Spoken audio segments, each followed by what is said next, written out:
오늘 말씀은 요한복음 1장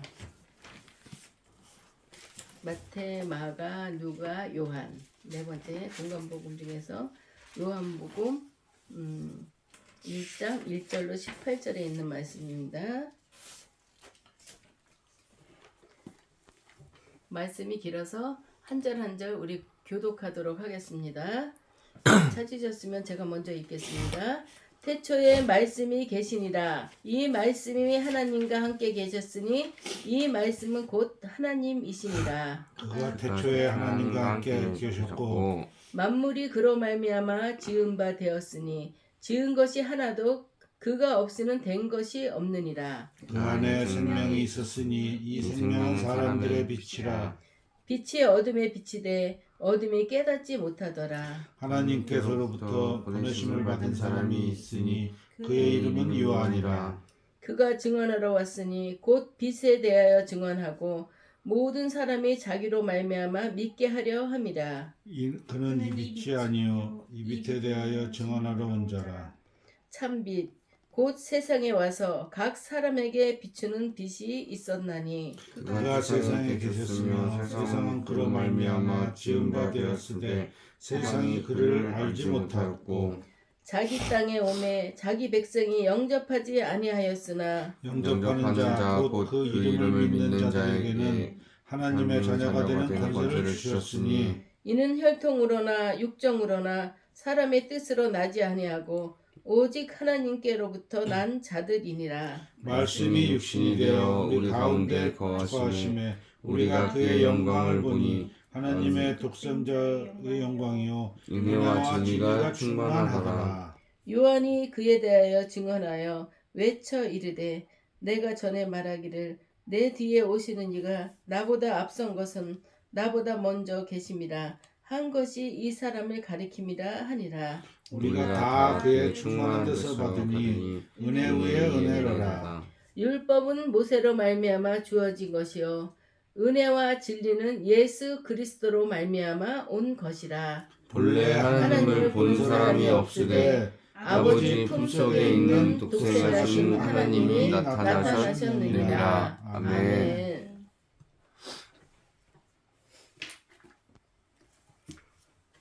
한 주간도 어떻게 주님 은혜 가운데 잘 지냈어요? 아멘.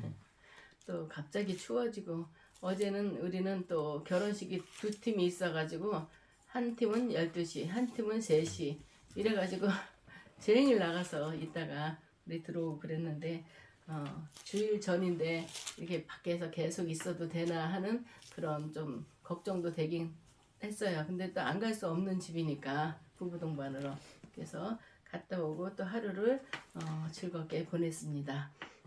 오늘 말씀은 우리가 예수님은 누구신가? 우리 예수님 많이 찾아요. 근데 예수님이 누구시냐고 물어본다면 뭐라고 대답하시겠어요? 안수 집사님, 예수님이 누구시죠? 복음, 성경.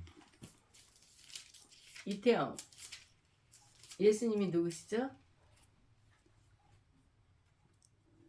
아버지. 저는요. 하나님의 아들. 아멘. 정확하게 말했어요. 우리가 예수님 이러면 맞아요. 복음이에요. 복음. 예수님 자체가 그 말씀의 육신에 대해서 오신 분이고 또 우리는 그걸 전해야 되기 때문에 전하는 거는 우리가 예수님을 전하기 때문에 이게 복음이라고도 얘기할 수 있습니다. 아버지도 맞아요. 어머니라고 안 그랬는데 뭐 그죠? 하나님 아버지 다 말씀을 우리는 온전히 알아야지만이 전할 수가 있는 거예요. 대충 예수님 하나님의 아들이야 이것보다도 하나님의 아들이심으로써 그는 그리스도시요 살아계신 하나님의 아들이시니라 베드로가 고백했어요. 그는 그리스도시요 우리를 죄에서 사해 주시는 분이시고 하나님의 아들이라고 고백했던 것입니다. 오늘 설교 제목이 예수 그리스도가 누구신가 이 제목을 갖고 우리가 서로 은혜를 나누기로 하겠습니다. 우리가 연세 드신 분이나 예수님을 제대로 모르고 기독교를 잘 모르는 분들은 어떤 말을 하냐면 예수도 4대 성인 중에 하나다 이렇게 얘기를 해요. 석가, 소크라테스, 공자 이런 사람처럼 예수도 그 중에 하나다 이렇게 얘기를 해요. 그렇지만 절대 그거 아닙니다. 이 사람들이 도덕적으로나 윤리적으로나 제가 전도를 하러 다니면 절에 다니는 사람들이나 신앙이 없는 사람들이나 도덕적으로 윤리적으로 참 잘 살아요. 이 사람들이 예수는 안 믿지만 정말 부모를 잘 섬기고 또 이웃을 존중하고 겸손하고 악을 멀리하고 이런 면에서는 우리가 참 훌륭해요. 그래 저 사람들은 예수를 안 믿고 다른 거를 믿는다 하더라도 4대 성인 중에 하나로 생각한다 하더라도 이 사람들 사는 거는 우리 기독교의 성경에 나오는 말씀하고 일맥상통을 하게 됩니다. 그런데 그런 사람들이 더 안타까운 거예요. 그래도 아무리 세상에서 잘 살고 은혜롭게 살았다 하더라도 그 사람들 뭐 남한테 해끼치지 않고 도덕적으로나 윤리적으로 흠없이 살았다 하더라도 우리에게는 사람은 한 번은 다 가잖아요. 그때 예수 그리스도의 이름으로 우리가 제사함 받지 못하면 우리는 천국에 갈 수 없다는 사실을 알아야 됩니다. 근데 세상 사람들은 예수님이 이런 존재이기 때문에 우린 예수를 믿어야 돼. 그러면 너네 기독교는 어떻게 니네만 생각하냐, 니네가 만들어낸 말 아니냐 이렇게 얘기를 해요. 그렇지만 우리는 이거를 믿어야 됩니다. 세상 사람들이 모르니까 기독교를 배타적인 종교라고 얘기를 해요. 그렇지만 우리는 예수는 그리스도시요 살아계신 하나님의 아들이시라고 확실히 고백할 줄 아는 우리 모두가 되기를 주님의 이름으로 축원합니다. 아멘. 만약 예수님께서 다른 성현들 같이 그 사람들이 인성이 탁월하고 지혜가 탁월하고 그런 것에 불과했다면 기독교는 기독교의 주장에 대한 그들의 태도가 정당하다고 얘기할 수가 있을 거예요. 구원의 문제만 떠나면은 그 사람들도 잘 살고 있는 거예요. 세상에서. 왜 이렇게 우리가 성경에 이런 말씀이 있습니다. 눈에 보이는 형제도 사랑하지 못하면서 눈에 보이지 않는 하나님을 사랑한다는 건 거짓 증거다. 너희가 하나님을 사랑한다면 눈에 보이는 형제를 먼저 사랑하라. 이렇게 성경은 말씀하고 있거든요. 우리는 다른 것들에 비하면 다른 것들은 종교라고도 할 수도 없어요. 불교를 본다면은 자기 깨달음이에요. 자기 수련이고. 근데 우리는 종교라는 것은 우리 이 기독교밖에는 종교라고 표현할 수가 없는데 다른 사람들은 우리 종교 불교, 유교, 천주교 천주교 종교죠. 그리고 막 이상한 거를 갖다 붙여요. 그렇지만 우리는 예수 그리스도 그분만을 믿어야지만 우리는 구원에 이른다는 것을 우리는 알아야 되겠습니다. 아멘. 우리가 이번에 왜 이 말씀을 선택했냐면 우리가 오늘이 대강절 3주째예요. 다시 오실 예수님을 기다리며 기도하는 기간이거든요. 근데 예수님이 누군지를 그냥 예수님이야. 예수님. 그냥 우리 기독교는 예수님이야. 이렇게 얘기하는 것보다도 논리정연하게 정리할 줄 알아야 되지 않을까 해서 얘기를 했습니다. 우리가 예수 그리스도가 누구신지 말씀의 드림으로 우리 성도님들과 함께 은혜를 나누고자 합니다. 첫 번째로 기독교 신앙의 근거인 성경에 대해서 말씀을 드리겠습니다. 성경은 하나님이 말씀에 이제 우리 선지자들이 그 말씀을 듣고 기록한 게 성경입니다. 하나님의 음성을 듣고 기록한 겁니다. 하나님의 영감으로 쓴 이 성경에 이게 쥐가 그냥 마음대로 쓴 거 아니야? 이럴지 몰라도 그게 아니거든요. 하나님의 영감 세례 요한한테도 천국까지 가서 삼층천까지 올라가게 해서 막 보여주면서 말씀을 하셨어요. 영감을 주셨어. 그걸 다 적어갖고 요한계시록도 나오고 정말 어떻게 보면은 어떻게 이렇게 그 영감을 얻어서 이런 책을 쓸 수가 있을까? 그리고 이게 정말 그때마다 틀리는 게 아니라 이게 성경을 쓴 지가 한 4,000년도 넘었을 거예요. 근데 그 성경의 내용들이 어떻게 지금 뭐 천체 망원경이 있는 것도 아닌데도 과학이 발달하지도 않을 때인데도 지금에 비춰보면은 그때 4,000년 전에 하나님께서는 다 예언을 하신 거예요. 근데 우리는 그걸 모르고 뭐 아무거나 종교를 믿으면 되지. 그 대구에서 그 히잡 쓰고 다니는 그 종교가 뭐죠? 이슬람 서원을 짓는데 그 동네 가운데 이슬람이 들어오는 거예요. 집 2채를 사갖고 그걸 헐어갖고 지는 거예요. 그래서 거기 주위 사람들은 이거를 다 반대 운동을 하고 이 소송이 들어갔어요.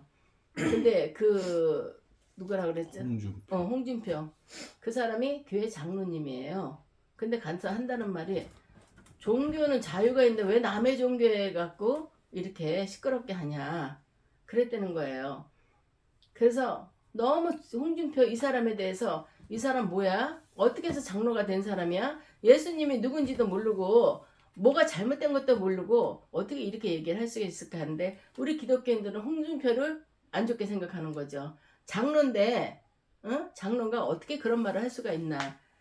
그러면 이슬람은요 하루 몇 번씩 기도를 하잖아요. 그럼 사이렌이 울려요. 그 동네가 다 시끄러워질 거야.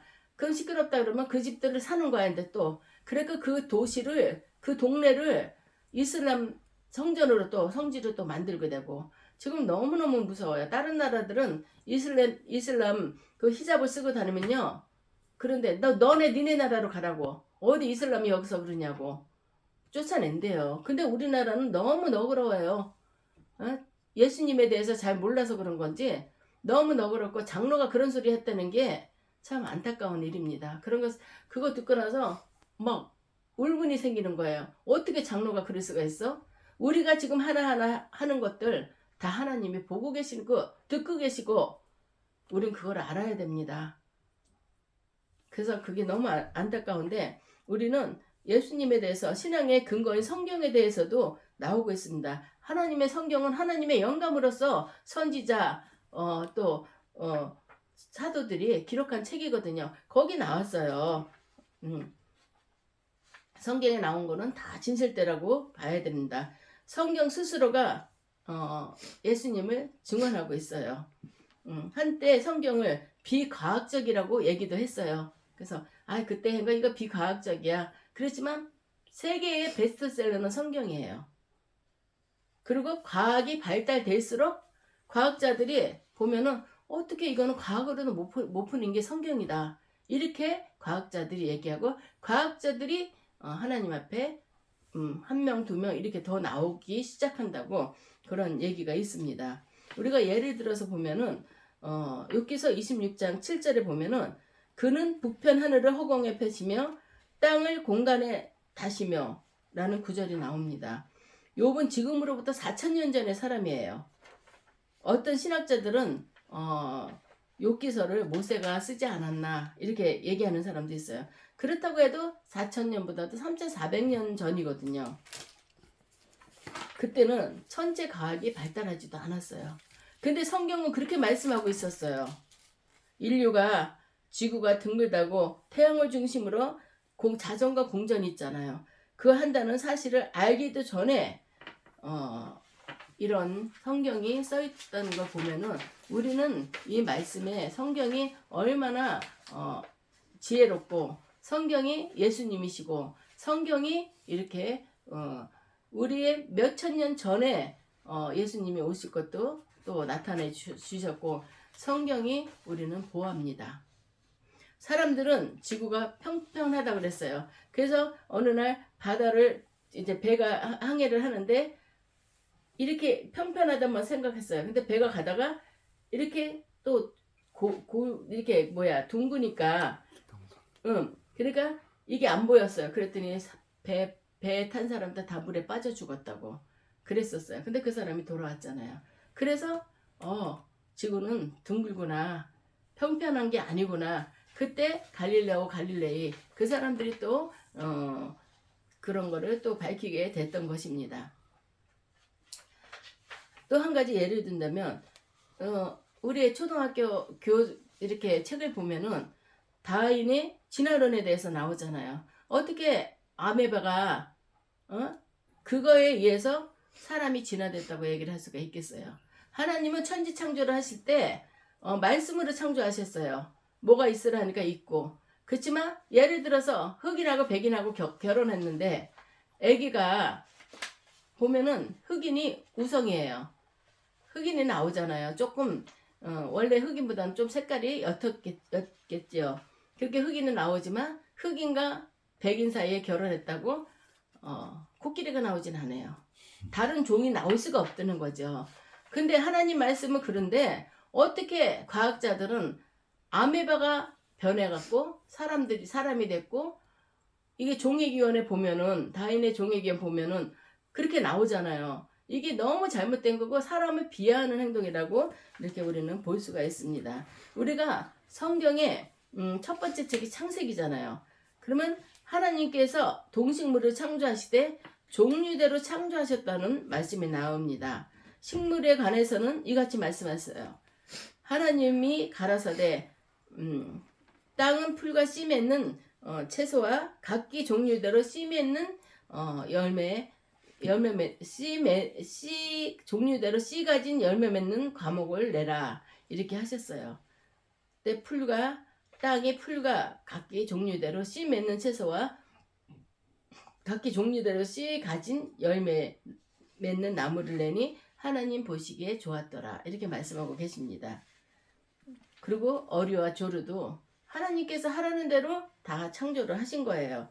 근데 이게 과학자들이라고 한 사람들이 어떻게 사람이 뭐 원숭이나 고릴라 이런 것들이 변해서 사람이 됐다. 그건 말이 안 되는 거예요. 종을 바꿔주진 않으셔요. 하나님께서는. 근데 이 사람이 이 어리석음으로써 자기네들이 과학자라 하면서도 이렇게들 얘기를 하고 있습니다. 절대 아니라는 걸 우리는 알아야 되겠습니다. 그것은 성경을 근거로 뭐 할 때 우리 뭐 무슨 사극 같은 것도 볼 때도 범인이 잡혔어요. 그러면은 무슨 증자가 있느냐 증거를 찾아야 되는 거예요. 우린 증거가 성경이에요. 성경에 그렇게 나왔는데 왜 과학자들이 우리를 고릴라 원숭이 그거의 후손으로 얘기를 하는지 참 어리석고 무지하다는 생각이 듭니다.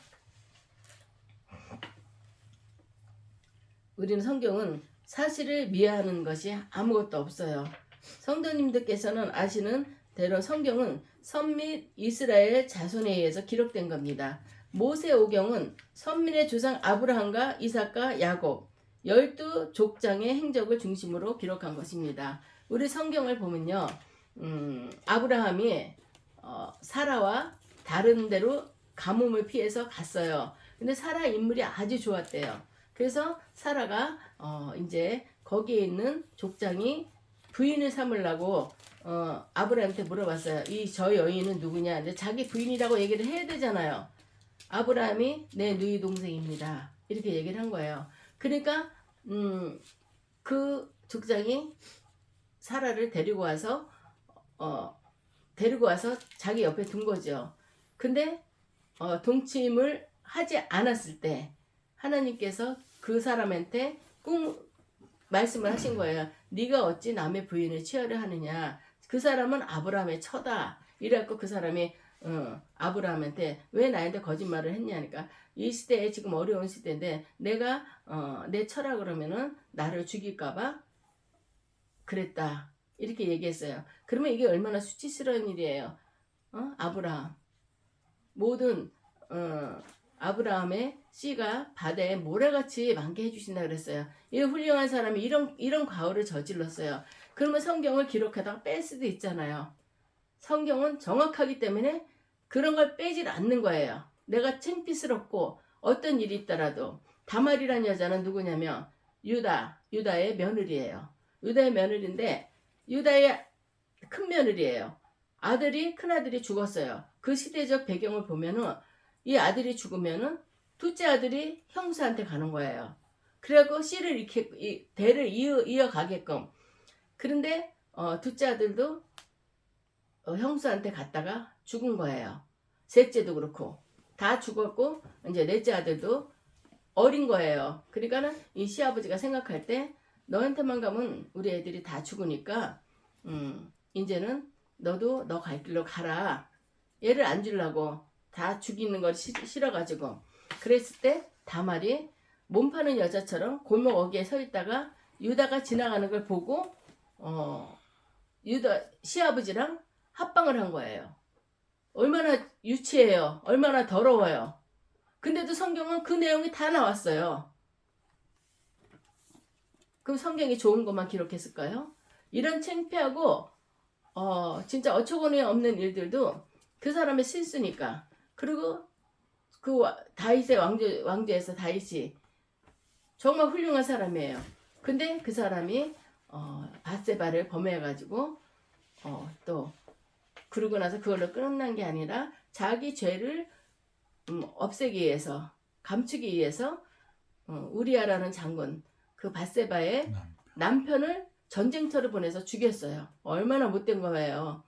그래도 그 사람이 성군이고 이렇지만 성경은 그게 다 나왔어요. 하나도 숨기지 않고. 하나님은 왜 이런 것들이 나오냐면 하나님은 사랑이시고 회개할 때 하나님은 모든 걸 용서해 주신다는 그런 생각을 하게 됐습니다. 성경은 이렇게 되는데, 이렇게 다 얘기했는데, 사람들은 성경이 사람이 한 거기 때문에 가식적일 수도 있다, 이렇게 얘기를 하는 것입니다. 우리가 지금 왜 이런 말들을 계속 하냐면은 예수님이 누군가에 대해서 우리가 얘기하다 보니까, 예수님은 마리아의 몸에서 났어요. 마리아가 남편하고 동침을 해갖고 아기를 가졌다면은 그거는 안 되는 거죠. 근데 마리아가 남자를 알지도 못했는데 성령이 마리아한테 아기를 주신 거예요. 그래서 마리아가 요셉하고 정혼을 하고서도 임신한 거를 요셉이 알았어요. 근데 그 시대에 결혼하기 전에 여자가 임신을 하면은 돌로 맞아 죽어요. 그리고 요셉이 그걸 표하기 위해서 가만히 끊고자 했어요. 이 여자랑 마리아랑 가만히 끊고자 했었는데 하나님께서 꿈으로 선몽해 주시는 거예요. 마리아 데려오기를 더디하지 말아라, 두려워하지 말아라. 마리아는 남자를 알아서 임신한 게 아니라 마리아는 성령에 의해서 임신한 거다. 그래갖고 요셉이 마리아를 데려오는 거를 꺼리지 않고 데려와서 예수님을 낳고, 예수님을 통해서 또 이제 하나님의 계획이, 하나님의 뜻이 있기 때문에 그렇게 예수님을 데려왔다는 것을 우리는 알 수 있습니다. 두 번째로 성경은 예수 그리스도를 참 하나님이라고 증거하고 있습니다. 서론에서도 언급했듯이 예수 그리스도는 사람 이상의 존재입니다. 신입니다. 신. 먼저 살펴볼 것은 예수 그리스도는 참 하나님이라는 그런 사실입니다. 이에 대해서 요한복음 1장 1절에는 태초에 말씀이 계시니라. 이 말씀이 하나님과 함께 계셨으니 이 말씀은 곧 하나님이시라. 이렇게 말씀하고 있습니다. 참 하나님이시라는 거예요. 예수님이. 그러나 곧 이어서 이 말씀은 곧 하나님이시라고 또 한 구절은 이해하기가 쉽지 않습니다. 이 표현을 이해하려면 먼저 하나님이 어떤 분이신가에 대해서 알아야 되겠습니다. 창세기 1장에 보면은 하나님께서는 아무것도 없는 그곳에 무에서 유를 만드신 분이에요. 말씀으로 여기가 땅과 땅이 갈라질지어다. 그랬을 때 갈라졌고 말씀으로 모든 걸 다 창조하신 분이 우리는 하나님이시라는 걸 알아야 되겠습니다. 창세기 1장에서 하나님의 입에서 나오는 말씀은 곧 요한복음 1장 1절에 기록된 말씀과 동일한 존재입니다. 요한복음은 이 말씀이 다름 아닌 예수 그리스도라고 증거하고 있습니다. 이렇게 볼 때 이 말씀은 곧 하나님이십니다. 우리는 그거를 알아야 되고, 그리고 성경은 예수 그리스도를 참 사람이라고 증거하고 있습니다. 영원하신 하나님께서 낮고 천한 육신을 입으시고 이 땅에 오셨다는 것을 우리는 믿어야 됩니다. 다르게 말하면 성자 하나님께서 인성을 취하고 오신 거예요. 인성과 신성을 다 취한 분이 예수 그리스도라는 것을 우리는 알아야 되겠습니다. 창조주 하나님께서 인류를 구원하시기 위해서 낮고 천한 사람으로 이 땅에 오셨습니다. 실제로 우리가 복음서를 읽다 보면 예수 그리스도께서 신적인 능력을 나타나신 일과 함께 우리와 같은 인간의 모습을 보여주었음을 우리는 알 수 있습니다. 예수님이 첫 번째 사역을 한 것이 가나의 혼인잔치입니다. 그 가나에서는, 그 지역에서는 결혼할 때 포도주가 떨어지면 큰 흉이 되는 거예요. 근데 그 잔치에 예수님도 가셨고 마리아도 갔어요.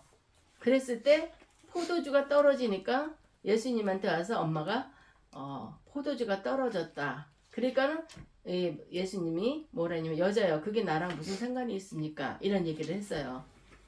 나는 많은 사람들의 영혼을 구원하기 위해서 이 땅에 온 자인데 저 집 포도주 떨어졌다고 그거를 내가 감당해야 되냐 이렇게 얘기했어요. 그래도 엄마의 말이기 때문에 하인들한테 그 동이마다 물을 가득가득 채우라고 했습니다.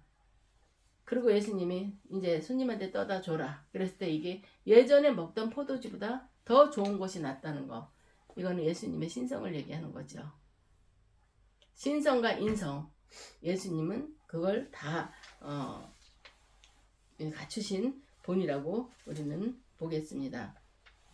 그리고 예수님도 인간의 몸을 가졌기 때문에 배 타고 가다가 피곤하니까 또 조는 모습도 있었고 가시관에 찔릴 때 아파서 고통하는 모습도 있었고 신성과 인성. 왜 그런 거를 겸비하게 했냐면 우리를 죄에서 구원해주기 위해서 우리를 너무 잘 알아야 돼요.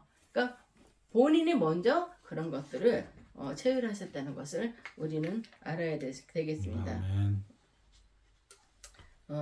예수 그리스도께서는 모든 면에서 우리와 같습니다.